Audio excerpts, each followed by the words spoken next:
Okay, my brain is kind of getting heavy, so I don't want to make this one too long.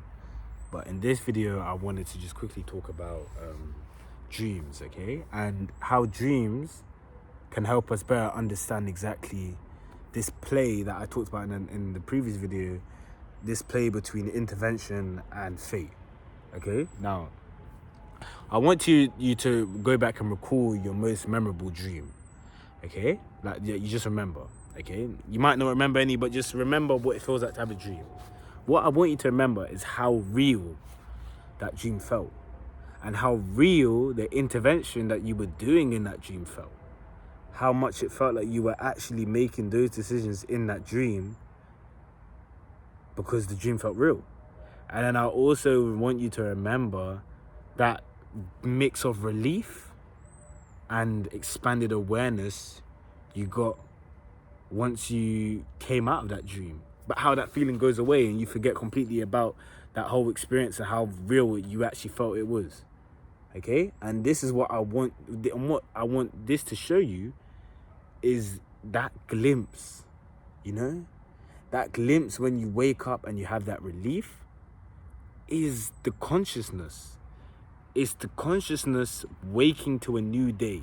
It's the consciousness that is beyond us, that will be there when we're dead, almost coming back alive again and being aware again before it has to do its duties. It's that and it's the place where it's awareness, okay? Because you have the dream in this realm, at least in this realm that we live in, we have the dream state where it's separate. We still but it still feels real, but it's separate. And then you have the real world, which is this, which we do day to day, which we live day to day, which we spend the majority of our lives in. And then you have that place where you transported from the dream realm to the real life realm, and you were like, shit, man, that weren't even real. I was stressing for no reason, okay? I want you to understand that is this whole existence as well. It's not just a dream. That is this whole existence. One day we're going to die and we're going to wake up and we're going to say, shit, man, it wasn't that bad. You know what I'm saying? We're going to say, like, you know what I mean? Like, it wasn't that deep. And we have glimpses of that. You know, you kind of have glimpses of that in retrospect. And again, this is why I talk about introspection and fate, you know? When you realize, not introspection, intervention and fate. When you realize that all that intervention that you done last year or whenever was just fate, you know, and even though you might not define it as fate, you just look back as it, you might just call it something that you look back on and you kind of ridicule it, or you look at it and you kind of laugh at it, and you're like, but then either way, it doesn't stress you the way it was stressing you when you were intervening. For example, relationships. When you're intervening in relationships, when you're actively intervening in the relationship that you're in, if you're struggling in that relationship, it's very vivid, it's very alive, this is the end of the world feeling, yeah? But when you look back on it in a year, it's sometimes, if the ego is in play in your life, that intervention is a bit more like, like, you know what I'm saying? Like, like, that's not even like, whatever. You don't even think about it. You don't really register what just happened. You just kind of accept it. And again, there's positives and negatives to that. The positive is it's not going to be like, it doesn't really affect you as much as it would if you embrace that as an opportunity to grow and change. Then you have to kind of break down exactly what you were doing in that relationship. So you're intervening the intervention, you know, and that's what introspection is.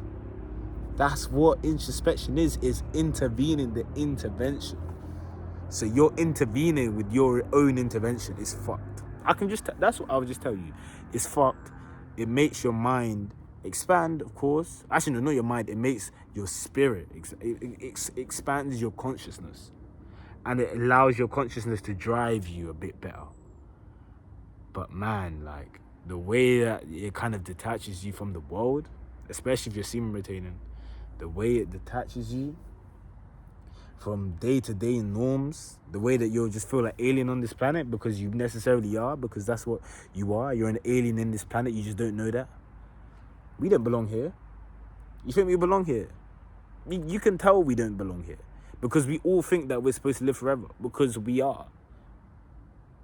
Because we are forever. Like, how can we not be forever? Like when you think about the present moment, how can that not feel like forever? You know, this is everything in life is just a mimicking of that forever feeling, because that's the only thing we can grab right now is the present. The present is to mimic that forever feeling, because you are forever in the present. That's it. Every present moment, and that's why we talk about these things about being aware. You just have to be aware. You don't have to intervene, but then you do have to intervene. But it's all paradoxical. Okay, this is what I mean. It's harder to explain in this way, but the one way that I could say is just accept. You know, just accept your player playing this game. And again, this is for the people that understand what I'm saying. If you don't understand what I'm saying, it will obviously be a bit harder for this to drive home, you know, of course, naturally. But if you just feel like you want to listen to this, then good. Like that's all you need. Just like for yourself, though. This is me talking to you for yourself. I would ask you to understand that your consciousness playing through this mask of a skin, you know, in this body, in this world, playing a role. And there's a role that you're supposed to do, which you will only find through intervening in the present, you know, and expanding your awareness by intervening the intervention. As I said, introspection. By introspecting yourself, understanding yourself better, you are better able to realize that you are just a player, you know, because the real game in this life is that realization of that you're playing this life. That's the real game. Because if you play it in the sense of not realizing that you're a player and you're doing it in a real life way, which a lot of people do, it will bring you to this realization that what you were doing was pointless because it doesn't feed you anymore. And some people will get trapped in going for different other new, you know? And again, a good way I see this game being played right now for me, in terms of my peers, is cars, you know? I can see how they think cars is life at the moment, you know? I can see it. Again, I never played into it, more or less from the sense that the hunger wasn't there, but now the education is more there as well, I would say. The education of why that hunger wasn't there is there for me now, through introspection, as I talk about. But I can see the game being played in which, with the cars, they deem these cars as the real life. You know, they think that's what they need, and then they put their life energy into the work, into the hours, you know. But that's the thing, everyone does this. Even me, but I would say that I'm more doing it in the sense where I'm rejecting the world in a way. I'm rejecting these things that I'm supposed to do to allow myself to introspect myself better, you know. And again, it's very confusing for people when I speak to them, because they just think that I'm just a spastic because I'm not working. Even though I plan on working like next in a month or two, I'm not working at the moment, so they just think I'm a spastic, you know. I'm not on social media, they just think I'm a spastic, you know. I post edits, they think I'm a spastic, you know. So, but they think I'm a creative spastic, don't get me wrong. They still think I'm cool because I'm like, you know, I'm cool because I'm different, blah, blah, blah. But they still think I'm a spastic because it's just like, it's just not normal to do these things, okay? At least in their eyes. But the point that I'm trying to make, because again, I just kind of, that's the thing, I need to stop. When I float like that, like, it's just, I forget what I was saying. You are a player in this game, okay? And let me remember the title. You know what it is? I never used to have this, but then again, it's a mix of me, I've already spoken about this on my other channel. It's a mix of me coming out, having that idea at home, and then coming out here, and then recording the video. And then it's also a mix, so then it's not like as raw as it could have been. Counted in with the fact that I wanted to make 4 videos, I'm only gonna make this one now. Actually, no, that means I made 3 videos with this one, which is pretty good. I had a whatever, man. What was the title? Dreams will represent the meaningfulness of intervention. So yeah, so the bottom line of this video, because let me wrap this up, is that you have to understand the play of the meaningfulness and the meaningfulness of intervention. Okay, that state that I talked about when you wake up and you realize, oh shit, that dream wasn't much. We're playing that play, but we don't realize that we're playing that play. You know, like, and we have those moments, and we can only have those moments in introspect. But whenever we're in the present, whenever we're living through something, we can't experience that. So that's when the intervention is meaningful. But in retrospect, the intervention is meaningless unless you give it meaning by embodying the present with meaningful intervention. For example, let me just draw this example, okay? For me personally, okay? There was a period in my life where I was very bad to a girl, okay? Her name is Kiana. I'm going to say her name because I feel how I treated her, and I feel like I should bring that out here. You know, I treated her very badly because in the present, I was intervening in a way in which I thought was good for me.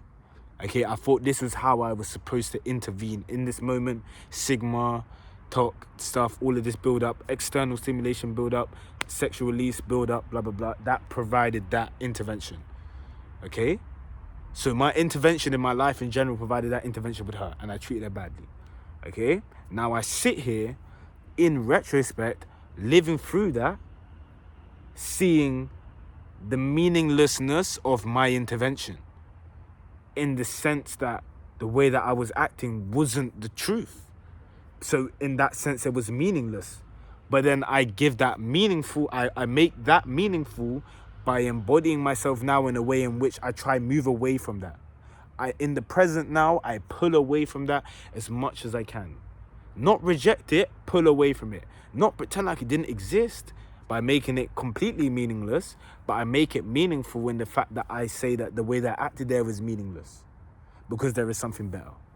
There is something more meaningful, which now in the present, I walk towards, instead of walking away from, which I was doing there.